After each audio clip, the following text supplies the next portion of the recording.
Hey guys, Jeff Ryan here, having a blast with the El Camino this morning. It's hard for me to take this one off the track. I love it. I really love it. No factory accents, surfboards, no factory accents. It's one of my favorites. It's absolutely one of my favorites. I don't know where to start. I've got a ton of stuff on the bench here. I've got some styrene strips over there. We'll get to that. I've got a giveaway, a couple of giveaways over there in the vents there. I've got some really, really cool stuff. I'd love to get to another one of these Dune buggies. And over here, this is one of the projects I got coming up. I'm gonna do the goop method. I'm finally gonna get into the goop method. So we'll get into that in just a bit. Name of the video is the screw posts. That is one of the biggest questions I've had over the decades. What material, what size, what material, what size, how do you do it as far as screw posts? We're gonna get into every bit of that here shortly.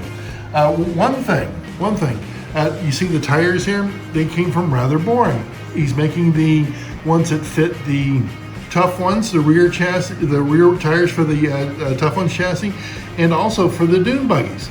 Now, you know when you use these, let me get this off the track here, use these old tires and everything, yeah, they still work, but they don't grip like you want them to, you know? You can see how it's just kind of spinning out there, you know what I mean? When the car gets traction, yeah, fine, it'll go. But I don't want to have to keep sanding them, trying to get the new tread on them, all that. So I got some tires from Rather Boring. Same thing here for Dune buggy. You know, does it work? Yeah, it works, but not as well as I'd like. So we're gonna get into those tires here in just a bit. Boy, I like that El Camino. All right, just for fun, let's jump into the tires since I got them out. Again, they're from Rather Boring. He's got the ones that are like ribbed for the Dune buggy, and he's got the back slicks, again, for the Tough Ones chassis. So I'm gonna grab some out of there. We'll start with the VW first. All right, very good. I grabbed a couple of tires out of there, and what's nice, oh my God, they're supple. They're absolutely supple. I forget which one of them. Yeah, it almost slides off. It almost just slides off. And I have had them around the track just come off, and that's enough fun game to play. Now putting them on, okay, they fit snug. They fit really snug. I like that. I like that a lot. All right, let's go ahead and go back where we were. Okay, see if there's any difference as far as it, because the reason I'm doing it, it's a bit of an uphill here, and if you start the car off on an uphill and it just slides and everything, that's not what I want. I've got another car on the track here. I don't want to do two at the once. Let's go ahead and get back here and see what we get, see how it takes off. It kind of stuttered, but it did not spin. The tires work good, and they fit really well. They fit really well. Get it around here. Yeah, and around the turns. Yeah, you see, it's not fishtailing even. They work great. I can't wait to try the Dune buggy ones. Can't wait to try the Dune buggy ones. Let's get this one around and stop it there. Okay, so those work. That's a thumbs up, guys. Now, the reason I'm going on about the tires is, and I've heard it from so many people, the original skinny T-Jet tires that were produced by the Model Motoring, they didn't fit as well as we like. They really didn't. So I'm hoping that they're going to clean them up. I don't know if they have, but when I saw these, I decided to get them. Let's jump into the Dune buggy next. Got the Dune buggy, and again, it just spins, it just spins. Yeah, those are the Aurora tires from years ago, and I got some new ones out there. Again, they're from Rather Boring on eBay. Oh, very quickly while they're out, one of my viewers said, hey, listen, does the silver pen fill in the gaps for the copper shoes? Yes, it does, but here's the caveat. I was kind of gooping it on there. Just make sure you take some like wet sandpaper and run it over the bottom of the shoe there to where it gets any excess of the silver off, and it works. It fills in the gaps and it works, okay? So let's get the rear tires off. All right, now here's something I'm noticing right away. Okay, the diameter of the hub there and the tire, look at this. Look at that. That is, I'm going to see if I can compare them for you. Get these down here. Look at the diameter there. So right away, the two ones, the ones that are closest to us, much smaller inside diameter of that hole. So that, to me, that's going to fit better on the hub there. So right away, I'm thinking that the new ones are gonna fit much better. I mean, when you're talking about the diameter of that hole there, you know, compared to the hub there, it should fit much better. Okay, now it's I'm not gonna say tough to put on, but that grips the hub. Fantastic, fantastic. But the proof is, let's see it on the track, you know what? But that fits the hub nicely. Do I have to redo the front ones? No, the front ones are they just roll, the back ones are for traction, obviously. Let's see what we get. Again, I wanna do the same uphill climb here. Okay, so again, that's uphill where I've got it. Everything should be on. Let's see if it takes off. Oh yeah, there's no hesitation, no spinning. So if that's rubber or a compound, I'm not sure, probably rubber, what I'm thinking of. I'm already digging it. I'm already digging it. Wow, fantastic. Again, look at that. It's uphill. It's uphill. So there's no spinning the wheels there. Again, I'm going to give them a thumbs up. And the diameter of them, they fit really, really, really well. So right now, I'm really liking both the rib tires and then the tires for the tough ones, the back there. And I don't have a bunch of the tough ones. I got there, one there, and I think there's another. Yes, yeah. Here you go. The ice cream truck that I made for the track cleaner, it's got the tough ones back there. And every time I use it, yes, it works. It goes around the track and everything. But the tires, I almost feel like I have to sand them each time to get some new tread there. I can't wait to try the new tires on the back there. And as far as the ribbed ones, I've got a couple of the wreckers here that have them. What else do I have big there? I think just the wreckers off the top of my head. So the new tires are going to be a godsend. So regarding the tires, the replacement tires, get them. If you get them from Rather Boring, they ship out very, very, very quickly. And I got them here in just a couple days. All right, now this one, here's an interesting one. I got this solely, I'll show you some pictures, to see if I could redo the hood. The hood had scratches, cuts, gouges in it, and it looked horrible. I know that the front fender here has got a crack in it all the way down to the back of the door there, you know, the second back of the door there. But I got this just to see if I could redo the roof. Came out wonderful. So what I'm gonna do to finish the project, I'm going to take a mold of, what are they, Fairlings or Gallon? No, they're Fairlings. Boy. They're Fairlings. I'm going to take a mold of the yellow one there. I've got the molding, the putty molding compound that I'm going to use, and I'm going to use the goop method. Now, the whole, not the whole side, but a lot of the side, I'm just going to take off, and I'm going to cut it up into little bits. But my consideration is I don't have enough material there to put the exact amount that I need, so I got a donor car. Very, very inexpensive. What was funny about this is the gentleman lives in Lakewood Ranch, and I'm in Bradenton, but when he sent it, it went to the Bradenton store, it went to the Ybor City, it went to Sarasota, and then it finally got to me. It's like, well, I just should have picked it up. You know, I just should have drove over and picked it up. Again, so anyways, the reason I got this is to see if I could restore the roof. And look at it, it's a mirror finish. You know, it's absolutely a mirror finish on there. It came out really, really good. What I did though is I took some of the wet sandpaper, and I've got a 600 grit, I've got a 1000, I got a 1500. I started with the 600, and I just kept getting it down to where I didn't see the scratches on there. I didn't see any of them. Then I took it to the 1000, and then when I got to the 1500 grit, instead of getting the sandpaper wet with just water like I do, I used the VRP. And so I kind of put the VRP on the roof there and just started sanding, and it just came out absolutely wonderful. So if you've got scratches on the roof, and make sure the roof isn't painted on the outside, guys. That's a caution. Make sure it's not painted on the outside, and you can get them to, look at that. It is just absolutely spectacular. It's wonderful. You know what? Tell you what, now when I got it, it had bumpers on there, and there's the bumpers. I've already stripped them. They were nasty, and they just about fell off. It's like they tried to glue them on, but it wasn't done very well. So I stripped them, and here's the thing. I'm gonna spray them with the Revel Chrome paint. I know I could use the Molotow, but I wanna try this with the Revel Chrome paint. One of my viewers says, hey, listen, you know, I've used the Revel Chrome paint, but every time I touch it, it kind of dulls it. And I get it. I totally get it. So I had another viewer, and this is a while back, they said, hey, listen, if you want to put a clear coat, and I wasn't sure about spraying a clear coat on it, he says you can use like a spray wax, like a turtle wax. Guys, I haven't tried that yet. So I will definitely put these on a post, like a styrene post. I got some square styrene posts. I'm gonna, adhere them to that.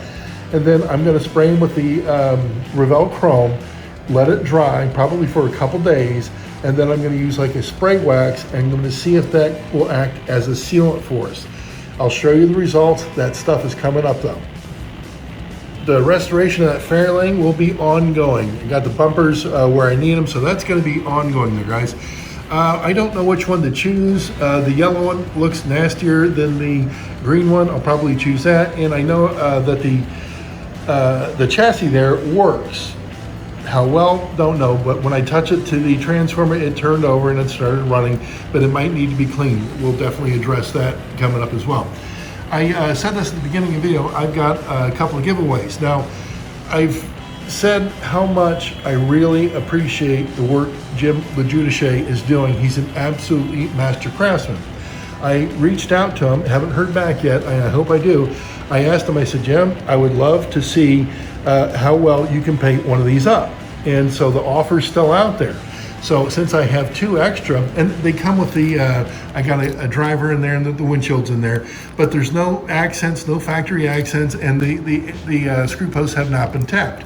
So my question is who thinks that they can paint this up? Again, I'd love to give one to Jim LaJudice. When he responds, I'll be appetite over tin cup with whatever he says. If he does it, I offered him this. I said, hey, listen, if you do it, keep it. Please keep it. Just show me pictures of how you did it. The guy's an absolute master craftsman.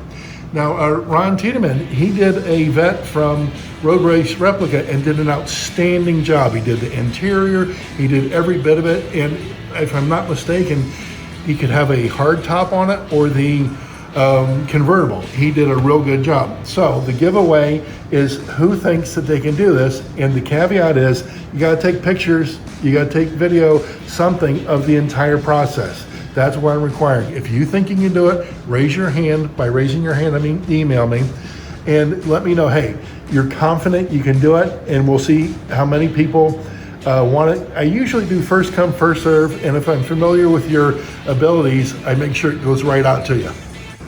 I really do hope I hear back from Jim. He's absolutely a master craftsman at this stuff. The three that I have over here, again, they have no factory accents. The screw posts have not been tapped. I just love them. Those I'm going to slide into my collection. I'll add the driver, the windshields and everything. And the little tiny drivers, I get them from Chris and Cindy. They've got a great link on eBay, and they produce the drivers, they produce the bigger drivers, they produce the drivers that have the head on them. They're just absolutely a work of art, each one of the little guys that they make.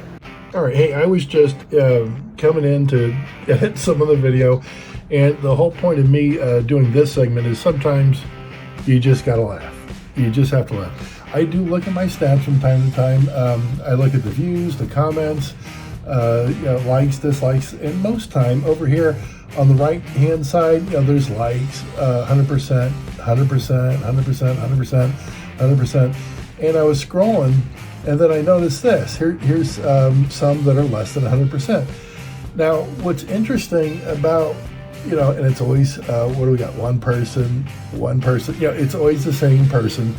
What they don't seem to understand, as far as if you click my video, that's the first step in YouTube recognizing my video has something people are interested in. Even if you dislike it, you just consume my product. You just consume my product. And you guys know that I think I've got some of the best viewers on YouTube, obviously, because of the likes and the comments and things like that. But I would never refer to any one of my viewers as like an insipid buffoon, mouth-breathing, knuckle-dragging, basement-dwelling type of an individual. I would never say that. But in the back of my mind, it's like if the shoe fits, right? So the more people click on the video, the more YouTube promotes it, you know? Watch time matters too. If you're consuming my product, again, even if you hit a dislike, and be mindful, if you really want to show me you dislike it, hit that dislike button twice. Okay, just hit it twice. Really show me. But the watch time matters. And if they're watching it, even though they might not like it, the watch time that they gave me, it's like gold as far as the algorithm in the YouTube. You know, it really helps. It really helps. So a dislike, you know, somebody dislike it, that doesn't automatically hurt the video in ranking whatsoever. It really doesn't. YouTube sees any interaction, for example, like likes, dislikes, comments, shares, as engagement. So as soon as you click on my video, you're engaged. You've just consumed my product. What I do, if I'm not engaged with a video, I'm not going to dislike it. I don't do that. I'll bounce to something else. Just, you know, plain and simple. I'll bounce to something else. So a dislike, you know, it's like, here's the example. They're right here, yeah. We have 5,564 people at the party. We have 1,295. We have 700. We have thousands of people at the party. Yet you got one guy over in the second. I don't like it. What does that tell me about your opinion? And you know who you are. You're the one that keeps consuming my product and helping my video out. Again, even if you dislike it, that doesn't hurt the video in the rankings. It really doesn't. Now, if I had an overwhelming amount, which I had, and I understood why, I was promising X in the video and only Y showing up. I get it. It's like, hey, the title was not congruent with what the content was. So yes, I get it. But there was an overwhelming amount of dislikes. So I corrected it right away. Watch time, retention. The longer people watch, the better it is for me. Likes, comments, any interaction, YouTube sees the video as engaging. When you guys share my video, YouTube sees that as very, very valuable. And you may or may not have heard of a CTR, that's click-through rate. If a person clicks on my video thumbnail, YouTube promotes it even more. They promote it even more. So replies, discussions, that boosts the engagement. It really does further. But again, the whole thing is that, you know, usually 100%, then all of a sudden, you know, you have one person, no, I don't like it. Well, thousands and thousands of other people like it. Again, what does that tell me about your opinion? And one thing, if you dislike the video, I wish YouTube would do this, I really do. If you click a dislike, tell me why. I can handle it. I'm a big boy. Tell me why. Listen, the lighting wasn't good. The sound was off a bit. Again, I promised X and I showed Y. See, those critiques help me. I think they're very valuable. But just to be on the side of the party and go, I dislike it, that doesn't help anyone. Well, it helps me. It's because you engage with it. So again, sometimes you just have to laugh, guys.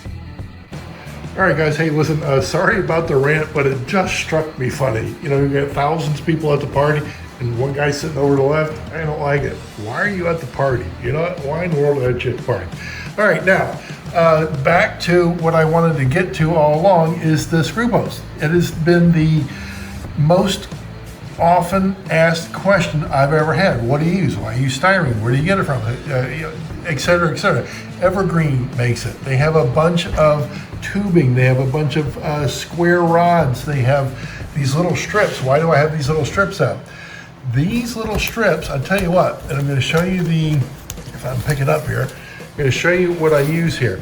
When you look at the styrene here, you see that item number, the 121? When you're looking it up, Yeah, you can get the dimensions and everything, but if you do the evergreen styrene, and let's just say you're on eBay, that's the exact stuff that I use. And one instance where I use it is on the 240Z there. I redid the window post there, redid the window post. Yeah, I had to paint them, but when you use the styrene like this, it's just like the absolute best one you can use. Let me go ahead and show you the other one. Here it is, a little bit different. What's the item number? 112, and it again gives you the dimensions, and it's the evergreen. I find this stuff on eBay. They send it to you right away, the people that I've gotten it from. Some of the stuff I've got from Gulf Coast Model Railroading years ago, and I think some of this is what I got from Gulf Coast. That's why I don't have the original packaging. Let me do this. I've taken my calipers, I've measured this stuff, I've got some pictures of what I get, and let me go ahead and show them to you. We got to go inside real quick. The first one that comes up, here you go. I have a, what is it, a 5/32 tube, and the item number is, again, from Evergreen. It's 425. That's what I use for the big screw posts, the fat ones that almost matches the diameter of what Aurora uses for their screw posts. Okay, the only caveat, the only caution is you have to fill the inside of that tube with some glue so that the threads fit like you want. And I use the Scotch maximum strength adhesive.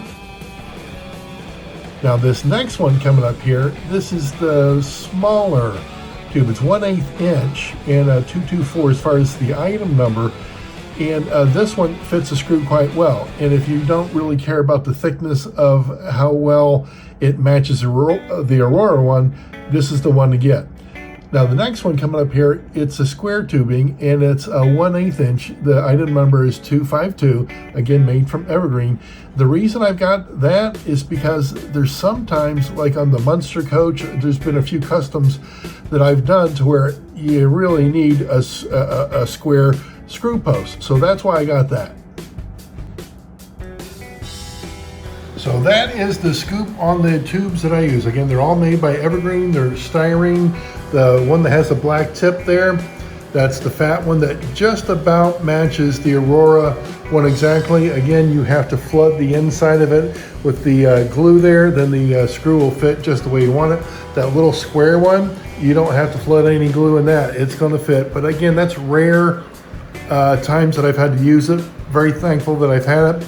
And then the, what is it, 1/32, whatever it was, that's the one that fits the screw. It's not as in diameter, it's not as thick as the one that has a black tip, but it works very, very well. And these are the little strips that I use for the window post. You don't need much. Quite frankly, I don't think I've used one stick out of them as many years as I've had them. All right, just as far as a recap, guys, I really hope Jim LaJudice gets back with me on that one. I'd love to see what he does. This one up here, it has the driver in it, has the windshield in it. And again, if you think you can do a great paint job on that, let me know. I'll make sure you get it. Once again, I'm going to take either the green or the yellow Dune Buggy and get it cleaned up next. The chassis does work. I'm not sure how well it works, but I know it did turn over. And I am really, really excited about the tires I got here from Rather Boring. I know I'm going to have a ball with the slicks back here, especially for my ice cream truck, to get that bugger going around the track better. And I've got some great use for the tires that have the ribs on them. Absolutely wonderful. Again, new tread, man, and they fit well on the hubs. I love it. I absolutely love it. All right, guys, let me know if you need anything. I'm here for you. Questions, or if you need a part or something like that, let me know. I'll help you get it, tell you where to find it, that kind of stuff. Let me know if you need anything. See ya.